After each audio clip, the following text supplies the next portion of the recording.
राष्ट्रवादी काँग्रेस शरदचंद्र पवार पक्षाचे अध्यक्ष शरद पवार यांनी निवडणुका लढण्याबाबत मोठं भाष्य केलंय। स्थानिक स्वराज्य संस्थांच्या निवडणुकीबाबत आम्ही अजून काही ठरवलेलं नाही। सर्वोच्च न्यायालयाने निकाल दिलाय। साधारणपणे 3 महिन्यात निवडणूक लागेल।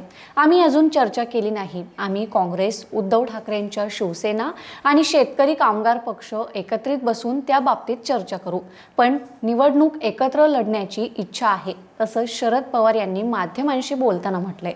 मुंबई महानगरपालिका निवडणुकीबाबत बोलताना शरद पवार म्हणाले की मुंबईत उद्धव ठाकरे यांचं प्राबल्य आहे, त्याच्यामुळे मुंबईत एकत्र लढायचं का नाही ते बसून ठरवू। मुंबईत आम्हा सर्वांमध्ये उद्धव ठाकरेंच्या शिवसेनेची ताकद जास्त आहे। त्याचबरोबर साधारणपणे 3 महिन्यात निवडणूक लागेल। आम्ही अद्याप लढण्याबाबत चर्चा केलेली नाही।